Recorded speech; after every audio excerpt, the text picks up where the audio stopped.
Hi, my name is Charles Reed and I'm a 7th grade math teacher at Patrick Henry Middle School.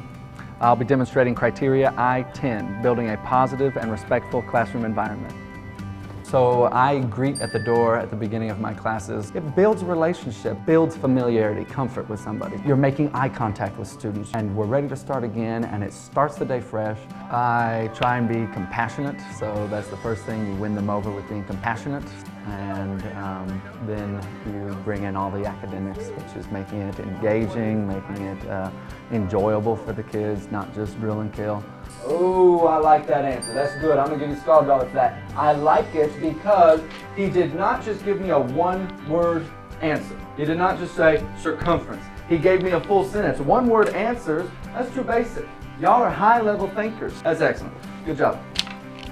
So bringing out the whole student, not just the academic side. Good afternoon, class. Warm-ups on the board. You know the drill. I'll come around and check your homework in a moment.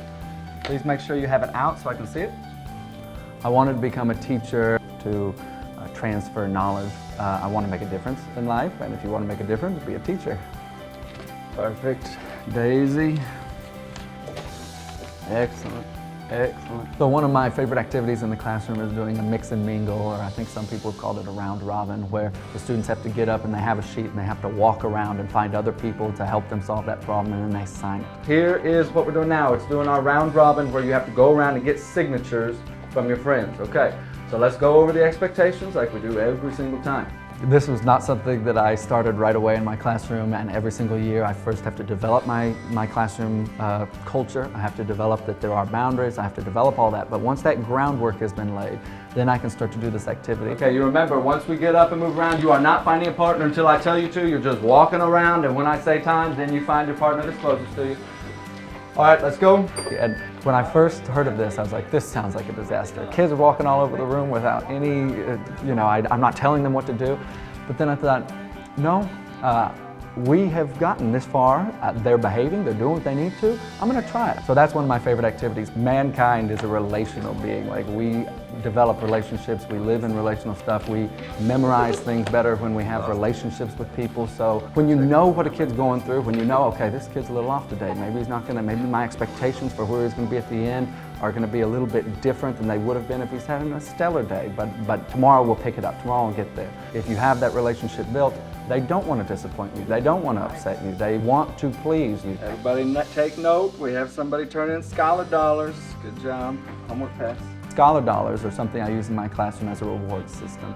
So anytime a student does something positive, whether it be academic, they got an answer right that was challenging, or they tried to answer a question that was not correct, they put themselves out there, they get a scholar dollar for that. But also I use it for citizenship. I like to see it when people help. That was excellent.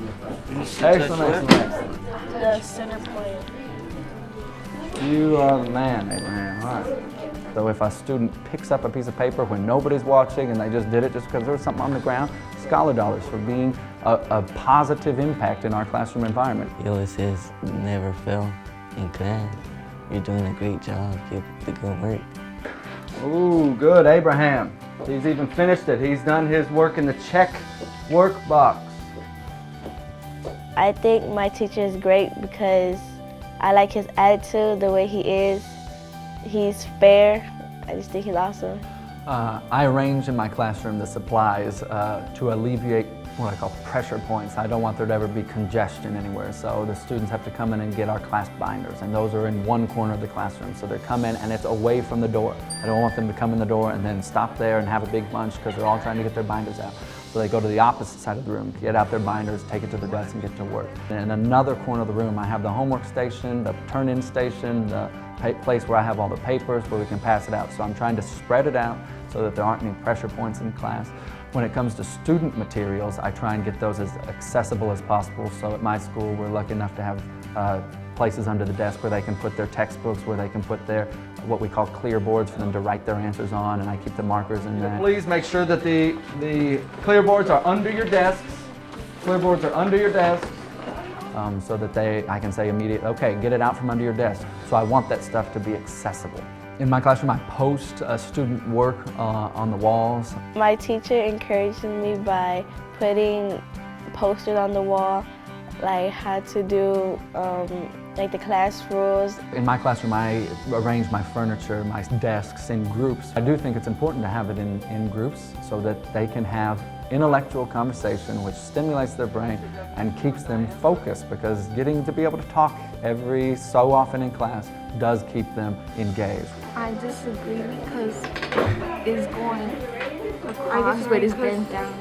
I disagree because I think it's so boring. It's important to listen to peers so you won't hurt their feelings. So I use bounce cards in my class, which are sentence stems that help students to start their discussions, and it's mainly to get them to bounce ideas off of each other. So you might say to your partner, use one of the bounce card cues and say, oh, I'm not sure about that, I disagree, and here's why. So I might say a statement, and then I say, bounce card your partner. So they have to turn to the partner and fill in the statement, either I agree because or I disagree because. The W and X is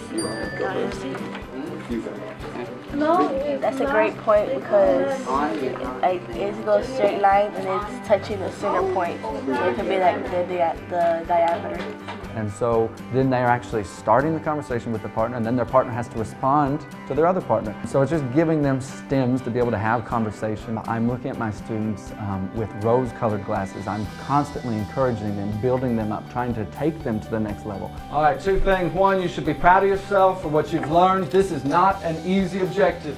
Generating formulas from the interwoven parts of a circle, that's difficult. Okay? But y'all are mastering on the first day. So congratulations, you should feel proud about that. I want every one of my students to be a high-level, sophisticated thinker. The hard work is the main thing I'm happy about. Many of you it came easy to, but those of you who it didn't come easy to, you didn't give up. Okay? That's important when it comes to this. Hard work always pays off. So as much as sometimes it might be easy to say, man, this is tough because of X, Y, and Z, every one of them has the potential to be something amazing.